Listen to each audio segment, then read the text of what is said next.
Hello everyone, अस्सलाम वालेकुम। मैं हूं हामिद बहलोल और आप देख रहे हैं IJS न्यूज़। और आज की मेरी इस गुफ्तगू का मकसद मौलाना फजल रहमान का आज़ादी मार्च प्लस धरना है। मौलाना साहब ने अपने आज़ादी मार्च का जो सफ़र है वो कराची से शुरू किया, सखर पहुँचे, सखर से मुल्तान, मुल्तान से लाहौर और लाहौर से अब वो इस्लामाबाद पहुँच चुके हैं बग़ैर किसी रुकावट के। गवर्नमेंट ने उनको कहीं पर भी डिस्टर्ब उस तरह नहीं किया जिस तरह के खदशात का इजहार मौलाना फजल रहमान ने आज़ादी मार्च शुरू करने से पहले किया था।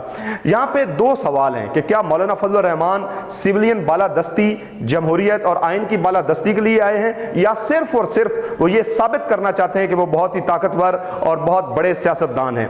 दोनों चीज़ों में एक चीज़ तो प्रूफ हो गई कि मौलाना फजल रहमान एक ज़ीरेक और एक बड़े कद के सियासतदान हैं, क्योंकि उन्होंने ये साबित किया अपनी अफरादी कुव्वत के साथ भी, और बड़े बड़े अपोजिशन लीडर जैसे शहबाज शरीफ, बिलावल उनके पीछे उनके साथ इस्लामाबाद में खड़े भी नजर आए।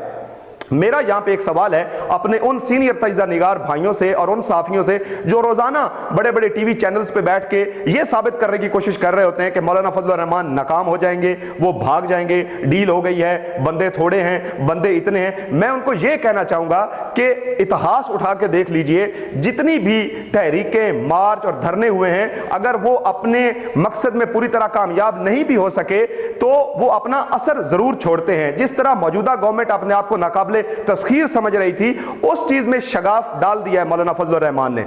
और दूसरी बात, बड़ी ही खुश आइंद बात यह है कि जो ताकतवर इदारे हैं और जो गवर्नमेंट है वो इस वक्त अपोजिशन के साथ मज़ाकरात करने के मूड में नजर आ रही है, और ये ही डेमोक्रेसी का हुस्न होता है। बिलावल भुट्टो ने अपने वालिद आसिफ जरदारी से मुलाकात की, जिसमें उन्होंने इस चीज पे जोर दिया कि पूरी अपोजिशन को इमरानी मुआहदे के ऊपर इकट्ठा होना चाहिए, और इमरान के साथ जो भी स्ट्रेटजी हो उसके साथ तमाम अपोजिशन जो है वो मिल के उसके ऊपर एक्शन करे। मैं साथ साथ ये भी कहता जाऊं कि तहरीक इंसाफ की जो गवर्नमेंट है और जो ताकतवर इदारे पाकिस्तान के, उनको ये जरूर सोचना चाहिए कि अगर वो हकदार को उसका हक देंगे और हकदार की बात सुनेंगे और हर उस पाकिस्तानी की बात सुनेंगे जो इस मुल्क का शहरी है, सियासतदान है, सियासी पार्टी रखता है, तो आज़ादी मार्च और धरनों की नौबत ही नहीं आएगी। आज़ादी मार्च और धरने तब वजूद में आते हैं जब उनको बिल्कुल ही इग्नोर कर दिया जाता है। लेकिन अब सूरत हाल ये है कि ताकतवर हल्के भी और तहरीक इंसाफ भी,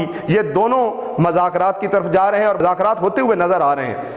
कश्मीर इशू और बहुत सारे दूसरे ऐसे मामलात में पाकिस्तान इस वक्त फंसा हुआ है कि आज़ादी मार्च और धरने जैसी चीज़ों का मुतहम्मिल नहीं हो सकता। इस हवाले से फजल रहमान साहब को भी सोचना चाहिए कि पाकिस्तान इस वक्त बहुत बड़े बड़े इशूज़ के साथ जो है वो चल रहा है। कश्मीर का स्पेशली इशू जो है इस वक्त बहुत ही हाईलाइटेड है, और फजल रहमान साहब के धरने की वजह से वो कदरे दब गया है। अब फजल रहमान साहब जो साबित करना चाहते थे वो तो हो गया कि वो बड़े सियासतदान हैं और उनके साथ लोग भी हैं, और ताकतवर इदारे और गवर्नमेंट उनके साथ मज़ाकरात करने में भी तैयार नजर आ रही है। तो मेरे ख्याल में इस धरने को बाखूबी और अफ़हाम तफ़हीम के साथ ख़त्म हो जाना चाहिए ताकि चीज़ें आगे चलें और डेमोक्रेसी जो है वो बरकरार रहे। बहुत शुक्रिया।